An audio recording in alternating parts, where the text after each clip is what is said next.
Hey everybody, Dwayne Huff, founder and creator of Take the Stage Band Leadership Seminars, and I'm so glad that you joined me here today because we're going to spend a little time together getting you ready for the most phenomenal marching band season you've ever experienced. So before I get started with that and share with you the things that I'd like to share in this video and the next two that I have in store for you, let me give you a little bit of background about me, simply because I want you to understand where I come from and why I'm really passionate about marching band and marching band leadership. You see, back whenever I was in high school, in fact, when I transferred over into high school from junior high, my parents got a transfer into a completely different city.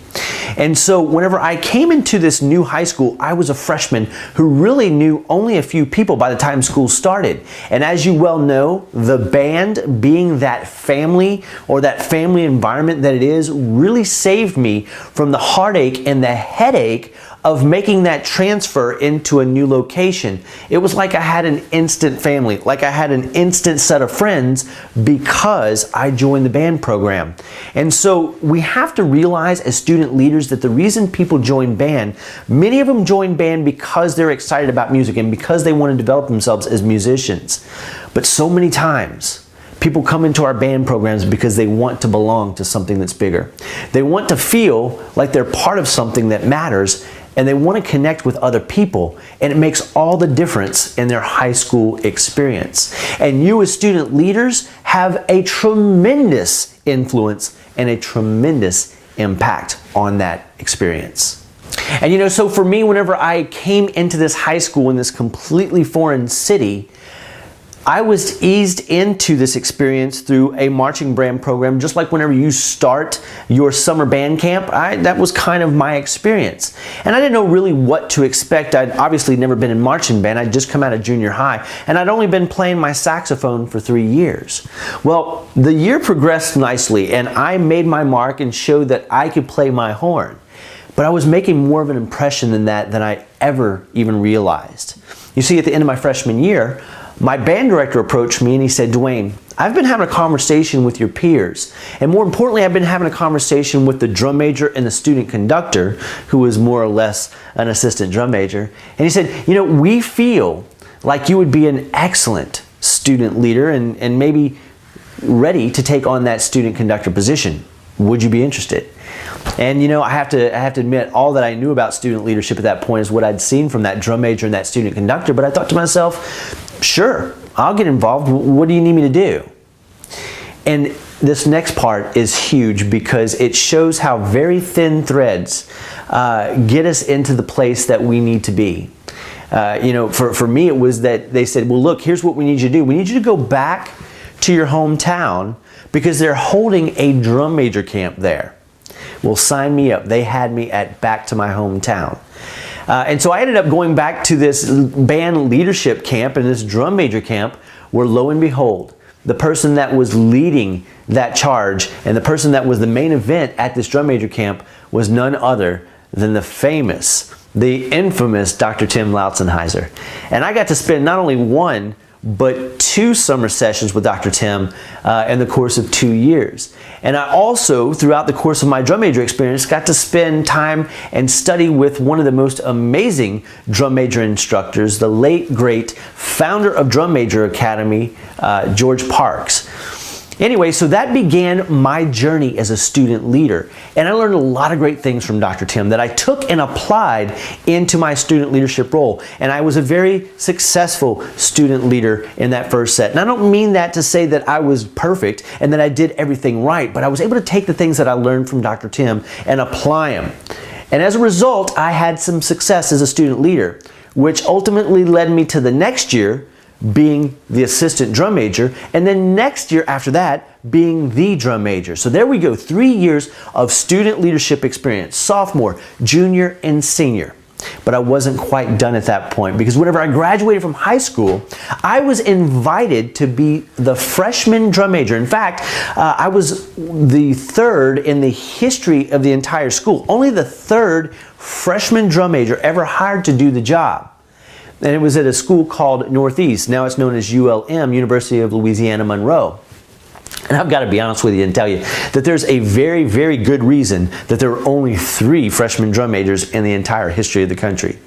Because quite frankly, in the history of the school, because quite frankly, freshmen are not ready to be drum majors, especially on the college level. Why? Because they don't know the people. They don't know the routine. They have not built any credibility, and they've not earned the respect of their peers. And this turned out to be one of the greatest experiences of my life, and also one of the most painful experiences of my life. And we'll talk about why that is here in a second. But I wanted to share with you where I came from. I'm not a band director. I've never been a band director, and I honor your band directors for the jobs that they do, because they go through a lot to help you guys perform and put on an amazing show. And they need your leadership. They need your support as student leaders to pull off the best possible show that the school is capable of, that the band is capable of. So I want to spend the time in this video focusing on what this is going to enable you to do to become the best possible leaders that you can, and to make a difference in your band program this coming semester. So again, in this first video, we're going to talk about your style as a leader, how you are or how you naturally tend to be as a student leader. And then we're going to take a look at your peers and see what makes your peers tick, what makes them do what they do, and how we can influence them to achieve extraordinary results and inspire superior performance every single day out on that marching field. In the second video, we're going to focus on how you can help your band director and your entire band program execute and carry out the plans to put together a phenomenal show and make everything that goes behind the scenes work like clockwork. And then finally, in video number 3, we're going to focus on how you can influence everyone in the band and how you can set the tone as student leaders to inspire superior performance, because it's generated from you. People see you committed to the process, they see you committed to the music, they see you committed to the band program, and it causes them to want to step up and to be even better. And I'm going to give you some insights there that are going to help you do that consistently. So without further ado, let's get started with part number 1, video number 1, and talk about who you are as a student leader and who your peers are as student leaders. And then let's take a look at the people that you're going to deal with on a daily basis in the band, and let's talk about the subtleties that make them who they are, and quite frankly can help you to achieve the goals of the band program, or quite simply frustrate the ever-living snot out of you until you understand how to guide them, how to lead them, and how to connect with them. So let's get started and jump into this first video where we're going to talk about how to build a cohesive, strong unit as a student leadership team. Because here's the thing, if we're going to build a strong band program, we're going to have to start with a strong leadership team so that you guys can be on the same page, but that you can support your band director consistently and help carry out everything that needs to happen. And in order to form that consistent, that cohesive, that strong leadership team, the first thing we need to understand is ourselves as leaders and the people around us as leaders. And then whenever we do that, we'll have a greater insight into the people that we're meant to serve and the people that we're leading in the band. So let's get started there. And I want to say it this way. You know, when I go into high schools or go into band programs and people bring me in and we spend a full day together, I really unpack this and bring this out. But I'm going to break it down real simple for you guys so that you can use it right now and effectively, and you can talk about it with each other here in this setting. So basically, I want you to look at it this way. People lead and people behave in basically one of 4 different ways. And the truth of the matter is that we all have a unique mix as leaders as to how we lead, and as individuals how we behave to get the results we want. And it's called behavioral style theory, and that's what we're going to talk about. Now, I could bore you to death and really dive deep on this stuff and just put you completely to sleep, but that's not why your band director opted in for this program, so let me do it this way. Let's paint a picture and bring it into something that you're probably very familiar with and that we can have a lot of fun with. Let's do it this way. Let's talk about some characters that you may be very familiar with. If I said Alvin and the Chipmunks, I have to believe that you guys have at least seen an episode of Alvin and the Chipmunks if you didn't indeed grow up watching it, right? And now if you haven't, pause this video and I want everybody to pull up Alvin and the Chipmunks on YouTube, whether it's old school Alvin and the Chipmunks or new school, doesn't really matter. But I want you to pull that up and I want you to get yourself familiar with that, because we're going to talk about the personalities and the behavioral styles that go on there and how we can relate that to the peers that we have around us and also the people that we're going to be leading. So get that picture in your mind for a second and think Alvin and the Chipmunks. You got Alvin, you got Simon, you got Theodore. And then I also want you to get a mental picture of someone that I know you've seen on TV at least once or twice, maybe even a few times if you watch the show The Apprentice, and that is Donald Trump. Now, if you don't watch The Apprentice and you don't know who Donald Trump is, I've got to believe that some of you out there are fans of primetime TV and you've seen the show Hell's Kitchen, where you have Chef Gordon Ramsay who brings all of those cooks in there and they go through that whole thing and just kind of the way that he behaves. So we've got Alvin and the Chipmunks, we've got Donald Trump, and we've got Chef Ramsay. Now, if still none of those are working for you, I know that I'm going to hit everybody right in the center when I say, what about the sitcom, what about the TV show, The Big Bang Theory? Did I get you? Love that show. So whether it's Alvin and the Chipmunks, Donald Trump, The Big Bang Theory, or Chef Ramsay that you're thinking about, I'm going to take each one of those individuals, or at least 4 of those individuals right now, and I'm going to show you how the people that are around you right now watching this video, your student leadership peers, as well as the people who come through your band, who are in your band, behave almost identically to one of those characters. So let's get started, and let's start with Donald Trump. Think about Donald Trump, and amongst yourselves right now, you can even pause this video if you want to, but here's what I want to know. When I say Donald Trump, what behaviors come to mind? Now, when I say that, what I mean is, how does Donald Trump behave to get the results he wants? Now, everybody at this point is tempted to say hair. Well, hair is not a behavior. Yes, it's a very unique quality that we can identify Donald Trump with, but strictly, I want to go back to the behaviors. How does Donald Trump do what he does to get the results he wants? So when you think of Donald Trump, what adjectives, what descriptive words come to mind to describe how he behaves? So if you want to, go ahead and pause this video and go and write on the whiteboard or write somewhere, and you guys talk about it. What behaviors does he display that helps him to get the results that he wants? Go ahead and pause the video and then come right back whenever you guys are finished.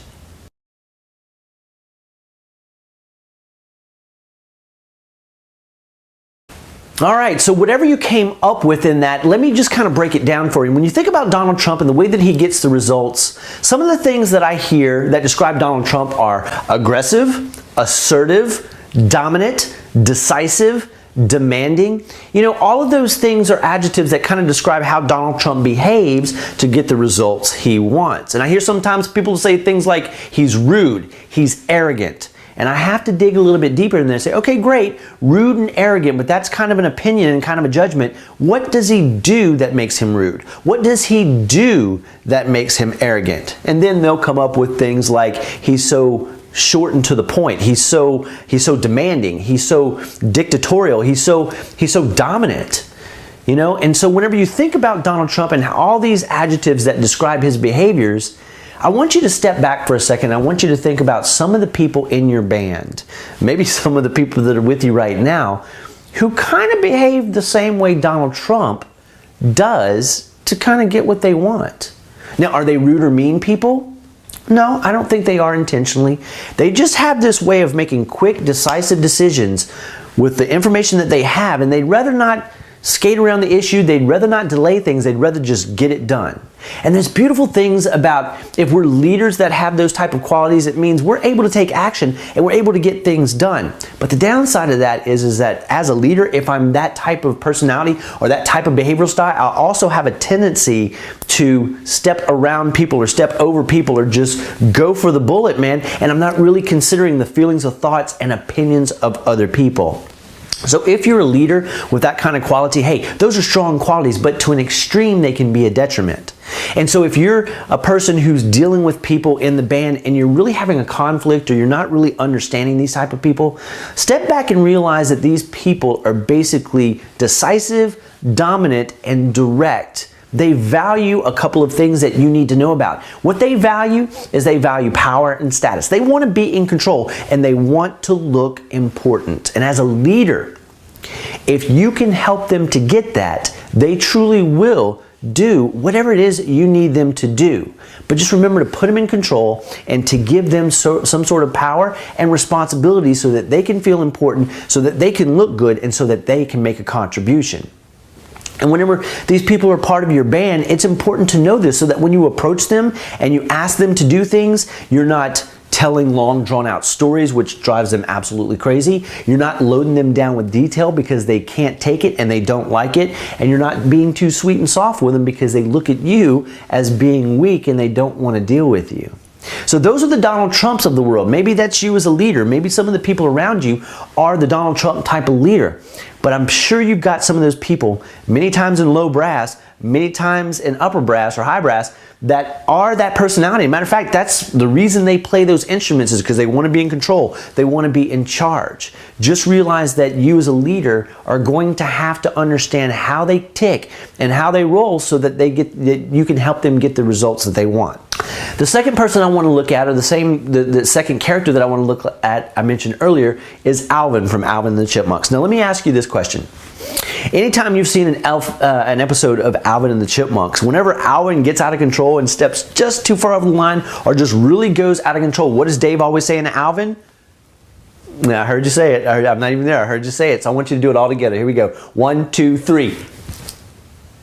Right? Okay, good. So we know who Alvin is. So let's talk about Alvin's behaviors. Let's describe Alvin. When you think about Alvin, what adjectives, what descriptors would come up in your mind to describe how Alvin behaves to get the results he wants? Go ahead and pause the video, talk amongst yourselves about it, and let's come back and discuss it together.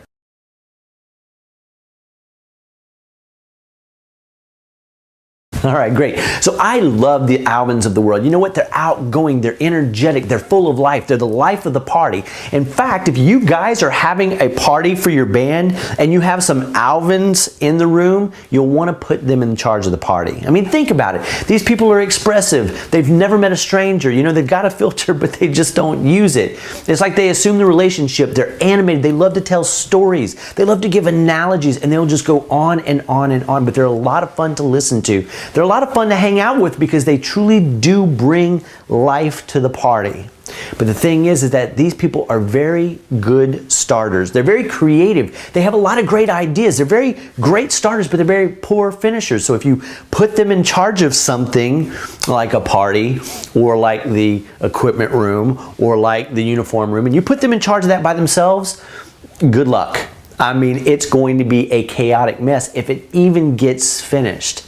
And that's not to dig on these people. These people are absolutely wonderful. We need them. They keep us expressive. They keep us pushing forward. They keep the energy, the liveliness, and the fun in the room. In fact, if these people are not having fun, you can bet they're not going to be doing it for long. So if you have these people in your band, and I know you do, make sure that you're keeping activities, rehearsals, and everything that you do fun and energetic. Let them bring the life into the party. They will do it. Now, if you're a leader, that's the Alvins of the world, you have a natural tendency and an innate ability to connect with people and build strong relationships. It's like you've never met a stranger, and people value that.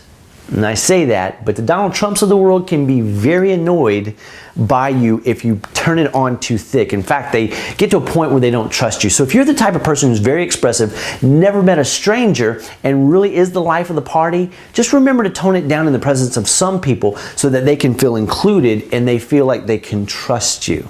Now, the next person I'm going to talk about, or the next behavior I'm going to talk about, you can think about Simon, which has the glasses, and Alvin and the Chipmunks. So you can think about that. Or right now I'm going to shift over to the Big Bang Theory. And so this next person that I'm going to talk about is known as a very analytical person, a very detail-oriented person, a very specific person. And many times these people don't bring a lot of social skills to the table. So here's my question to you. If you take all that into consideration, which one of those characters am I talking about? Yeah, that's right. I'm talking about Sheldon. So let's talk about Sheldon. If you're thinking about Sheldon Cooper on The Big Bang Theory, and of all the episodes that you've seen, I want you to pause the video and talk about it with your peers here. But what adjectives come to mind that describe Sheldon Cooper of The Big Bang Theory? Pause the video and let's talk about it.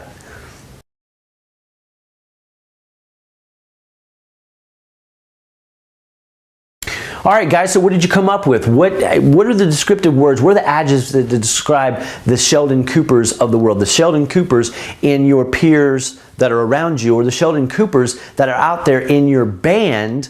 How do they behave? How do they express themselves? How do they approach things? Well, as we said earlier, they're very analytical and they're very detail-oriented. In fact, these people are so detail-oriented, so analytical, that many times they suffer from what we call paralysis of analysis. They overanalyze everything. They want to know all the details. They want to know the composer of the music. They want to know how the show was written. They want to see all the dots. They want to see every single page. They want to know exactly where we're going. They want to know why this is the best way to do it, who picked the music, why we're doing it this way. I mean, these are the people who just ask tons of questions. And quite frankly, for the Donald Trumps of the world and for the Alvins of the world, it drives them absolutely crazy how much detail these people want to know. It's like, gosh, come on, can't we just get this rehearsal started? Can't we just get this rehearsal done? But you got to understand that the Sheldon Coopers of the world are very necessary, just like the Donald Trumps and just like the Alvins, because they bring a level of thoroughness and detail and analytical skills that help us to really think through everything that we're doing so we make it the best possible product that we can deliver. You see, these people would rather do nothing than do the wrong thing. They'd rather say nothing than say the wrong thing. You see, at the very core, with the Sheldons of the world, their reputation is on the line with everything they do and everything they say. You're not going to hurry these people. You're not going to rush these people. They're very methodical and very slow. So if you need something done by these people, you're going to have to give them plenty of time to finish it. Now, if you're a leader, a Sheldon Cooper sort of leader, you do have some great leadership qualities, and one of them is that you're going to consider every option, every angle, every possibility, every detriment, everything that could possibly go wrong or go right before you even take action. And people need that in a great leader. But you got to realize that sometimes that's going to be a handicap in the sense that you're going to have to push forward. You're going to have to not let it be perfect, but let it be finished. And I know that's hard to hear if you're a very analytical person because you don't want to make any mistakes.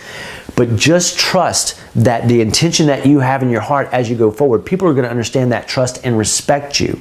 Now, if you're leading people who are like this, again, you're going to have to give them plenty heads up. And many times you're going to have to spend time explaining things that you wouldn't have to explain to other people. But be patient with these people because, again, they bring a lot of quality into the fold of the band. And you know what? These are going to be some of your best performers and some of your best players because they don't mind spending the time it takes to practice and get the music right. But just remember this, the Sheldon Coopers of the world want accuracy, they want you to be sincere, they want to be able to trust you. And if they feel like you're competent and they feel like they can trust you, they will follow you anywhere that you need them to go.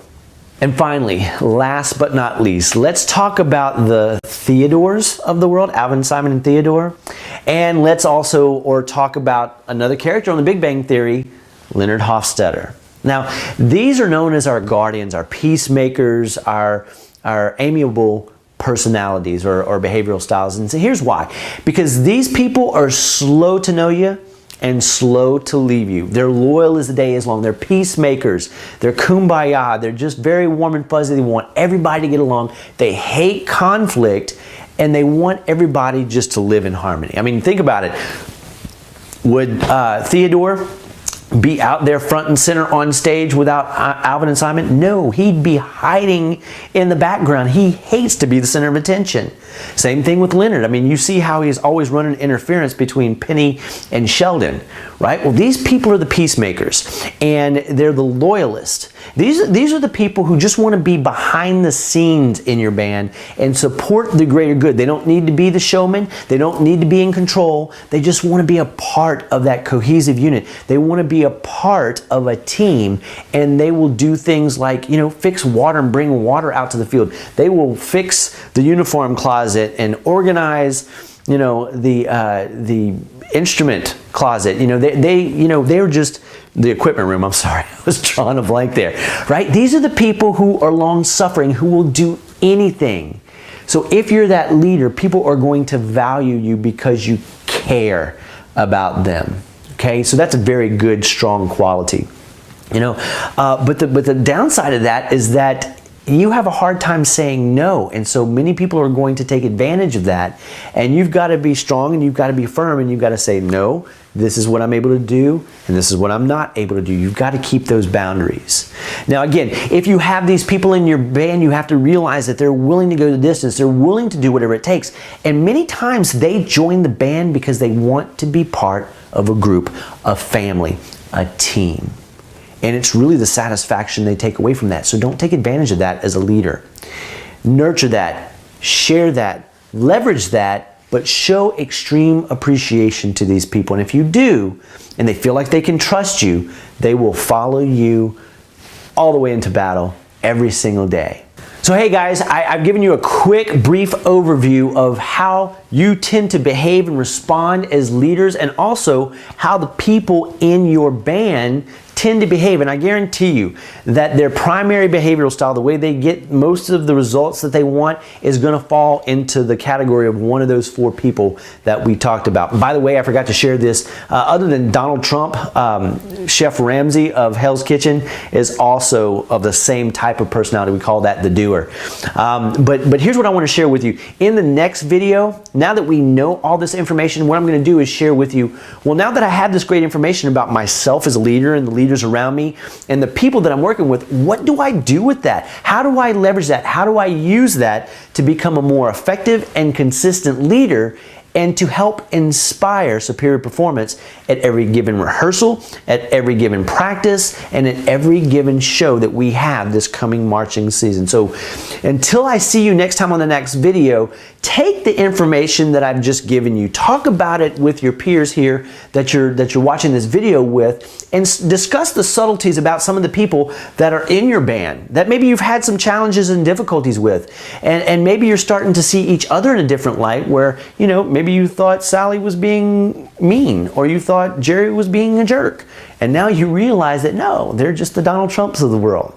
All right, so talk about that stuff and share that common language with each other. And on the next video, I will begin by sharing with you, now that you have this information, what your responsibility is as a leader and what you can do with it to have impact and influence with your peers. And not only that, what we're going to talk about is how to take that information and realize who you are as a leader and see how you can use it to serve your band director, to roll out this awesome marching band season, and to really take it to the next level by being able to take initiative, by carrying out the plans that your band director has, by teaching drill, and by doing all the things that you need to do so that the team that you have right there with you, your band leadership team, as well as the band director, can take steps every single day to bring it to be an extraordinary, most phenomenal marching band season that you've ever had. So again, my name is Dwayne Huff. I'll see you guys on the next video, and have a great day.